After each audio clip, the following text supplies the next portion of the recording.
Hello, everybody. Kelly Tenney here, and welcome back to the Caring Without a Care podcast. Anand and I have been having some great conversations around lean management and really focusing on those four components. Anand, do you want to bring us back up to speed on some of the conversations that we've been having prior to this episode? Yeah, Candy, let's recap our conversation so far. So, lean care management, as we discussed before, has four components: people, that means finding the right people, having the right processes, giving them the right technology and tools, and finally, making sure that the learning never stops. So, people, process, technology, and learning. These are the four pieces of lean care management. And in our last conversation, we spent some time about processes, in which I reminded our audience that processes are always determined by the outcomes that you want to achieve. So, whether you want to have growth, operations excellence, compliance, or retention, make sure that the processes are leading to one or more than one outcomes. And they should never be in conflict with your desired outcomes. Otherwise, that will be counterproductive. And today I know that we're going to be talking about the third component, which is technology. And before we jump into technology, why does technology come after people and processes? That's a great question, Kelly, because at the end of the day, our business of care, of providing care for other people, is always a people driven business. We are a people centric business because in no other business that I know of, role of individual is so important. We are caring for those who are most vulnerable, not through robots, not through any other tech, but through human beings who are mostly strangers. So in that case, having the people with the right mindset, right aptitude is paramount. Then comes processes because these people are helping our clients to live a life with dignity by improving their quality of life. And the processes should be able to support not only the clients, but also those caregivers who are actually delivering the quality of care. Then comes technology. Because we have to remember at the end of the day, we are trying to make someone's life better than it was yesterday. So, speaking of technology, how can technology do that? How can technology help someone make someone's life better in an industry where you just shared is really all about people, right? And those the connections, the relationships, the type of care that one human can give to another. So share with us where technology fits into all of this. So, Kelly, one way to look at that is when someone is providing care, whether it's a caregiver or a home health aide or a registered nurse or an LPN, the quality of care they provide through the interactions is actually a high quality endeavor, which basically means either they are taking care of an individual, doing a medical assessment, reminding them to take medication, helping them feed, or all those activities in some sequence. Where technology comes into play is in two factors, in two ways. One, to help them do their job better, which basically means that if I am a caregiver, will this piece of technology remind me to remind the client to take the right medication, to avoid doing certain things, and to encourage them to do something else, right? Because most of the times people forget. We are all human beings. So the first question you need to ask yourself is, will this piece of technology or this tool going to help me do my job better? If I'm a RN, if I'm a caregiver, if I'm a scheduler, if I'm a marketer, whoever I am, will this help me deliver a better outcome for this particular individual that I feel responsibility for? So do I get better? That's the first part.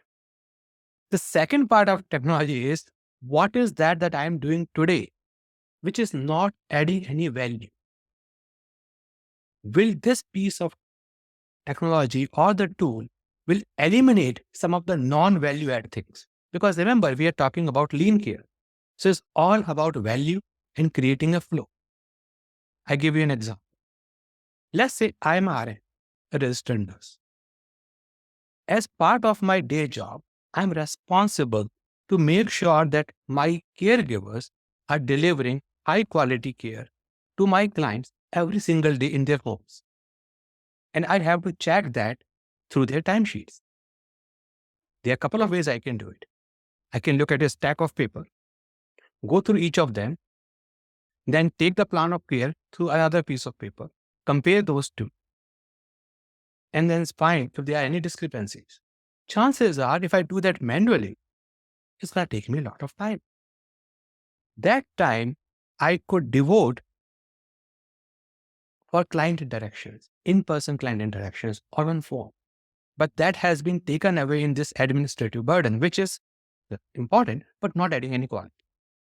Perhaps technology can help me there.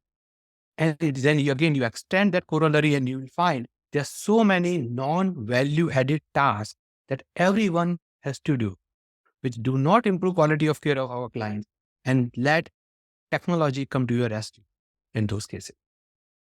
I want to ask you because you're talking here about non-valued tasks, right? And as you know, you and I share a lot of interest in the artificial intelligence space. We've talked a lot about, not just tools like AI that can expedite and help make work processes more efficient, but you're also talking about other tools that are available out there. And one of the things that I see, and I feel like this might be a question on a lot of people's minds, is how do I find the right tool? One, and ensure that learning about that tool doesn't become one of those tasks that isn't adding value to the type of care that I give to my clients.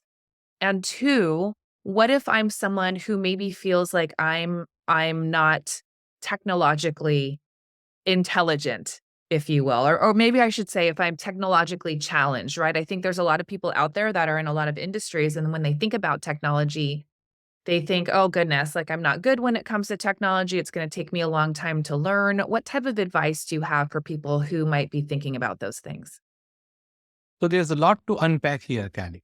Um, the first part is what happens when people feel that using any new technology is daunting. I can't do it, or maybe I'm not good enough.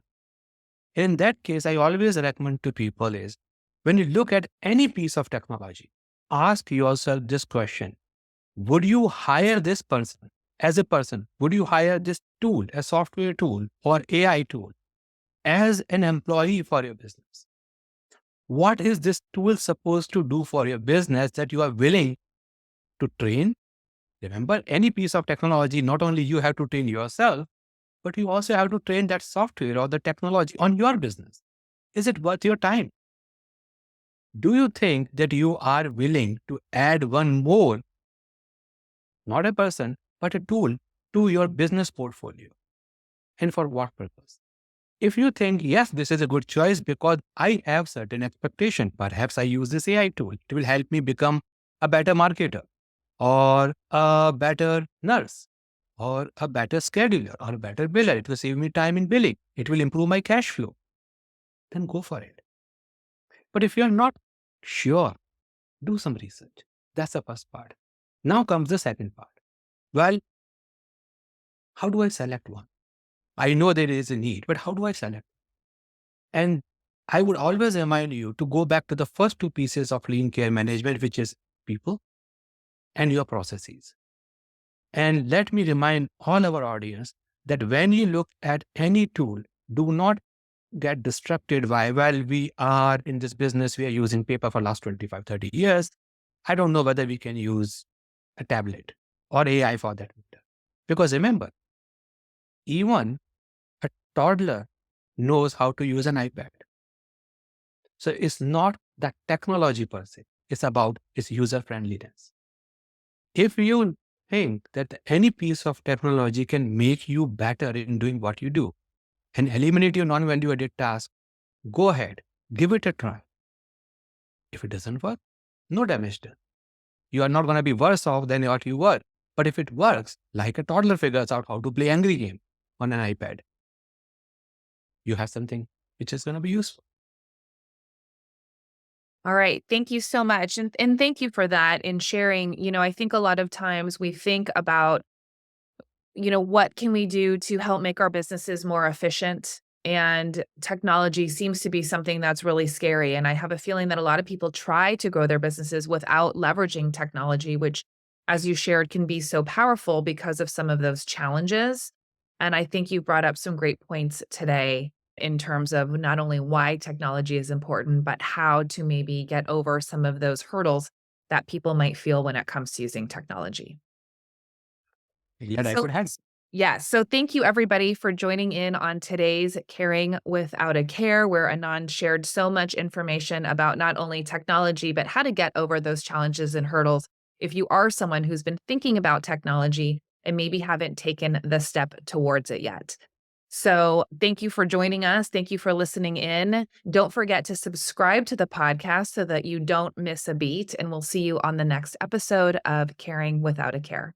Take care, everybody.